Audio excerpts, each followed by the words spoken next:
दिल्ली का भी सदन नहीं चला और वहां भी आप जानते हैं कि सरकार की तरफ से किस तरह की भाषा का इस्तेमाल हुआ।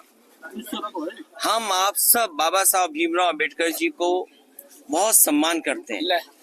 बाबा साहब भीमराव अंबेडकर जी का योगदान इस देश के संविधान बनाने में और इस देश को एक ऐसा संविधान जिसमें सबको हक और सम्मान मिलता है, वो बाबा साहब भीमराव अंबेडकर जी ने दिया।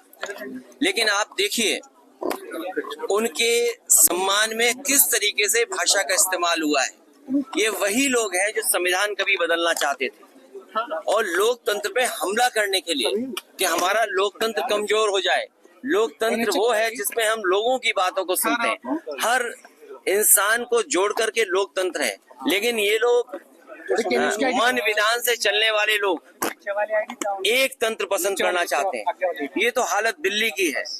और यूपी की हालत जो है, हमारे जो मुख्यमंत्री जी, उनकी भाषा तो ऐसी है कि अगर आप सुने तो आपको भी गुस्सा आ जाएगा। उनकी जो भाषा सदन में है वो शायद डेमोक्रेटिक नहीं है, एक सम्मान की भाषा नहीं लगती है। अगर राइट टू स्पीच है तो कहीं ना कहीं हमें राइट फॉर सम्मान की भी बात करनी पड़ेगी। हमारा सम्मान तो कोई भाषा ऐसी इस्तेमाल करे जिससे सम्मान हो, और वही स्थिति आज बनी है कि सरकार के मंत्री, डिप्टी सीएम की जो भाषा थी वो ठीक नहीं थी। आप किसी को उपनाम से कैसे बुला सकते हैं? एक कॉन्स्टिट्यूशनल पोस्ट है, कॉन्स्टिट्यूशनल पोस्ट में बैठे हुए किसी भी व्यक्ति को सम्मान से ही बुलाया जा सकता है। लेकिन जानबूझ करके सरकार, क्योंकि बुनियादी सवालों का जवाब उनके पास नहीं है। आप किसी अस्पताल में चले जाएं, किसी भी सीएससी पीएससी में चले जाएं, किसी गरीब को इलाज नहीं मिल पा रहा है। ये वही सरकार है जो अस्पताल के साथ साथ प्राइमरी स्कूल बंद करने जा रही है।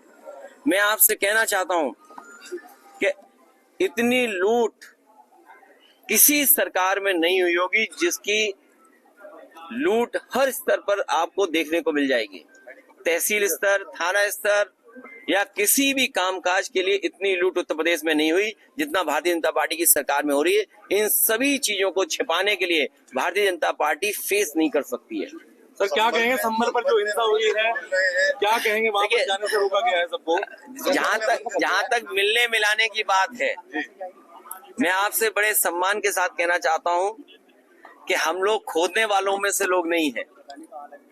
देश और समाज को तरक्की खुशहाली पे रास्ते पे ले आने के लिए नए रास्ते खोजते हैं, खोदने वाले नहीं हम लोग नए रास्ते खोजने वाले हैं और ऐसे रास्ते खोजना चाहते हैं जिससे हमारा देश मजबूत हो।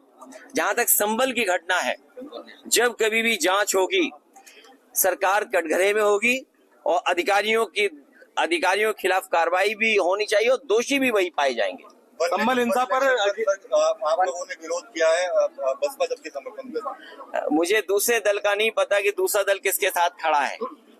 One nation one election, one nation one ration, one nation और एक ही इलाज है इनका, वोट।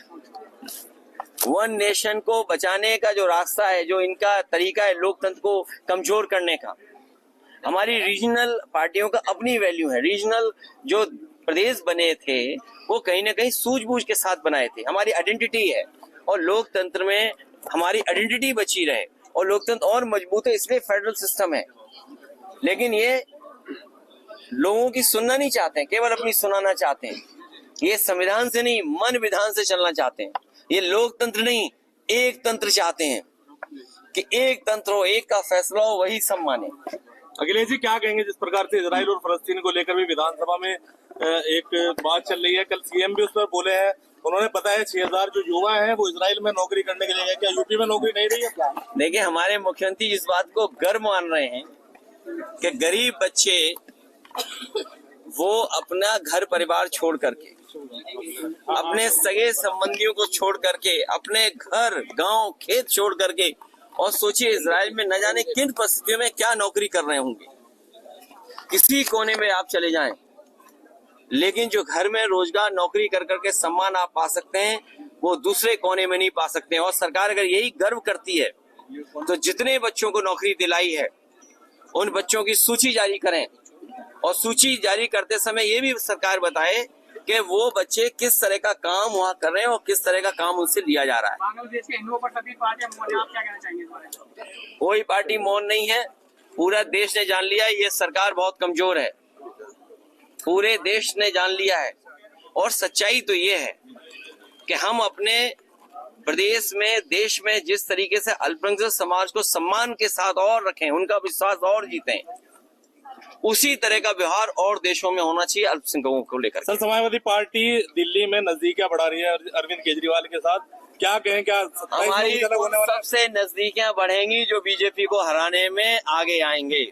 सीएम योगी ये इंडिया गठबंधन की मैं आपको बधाई देता हूँ सहारनपुर के लोगों को, जिन्होंने इंडिया गठबंधन को जिताने का काम किया था। सीएम योगी जो है संसद से बयान दे रहे हैं। किस पे?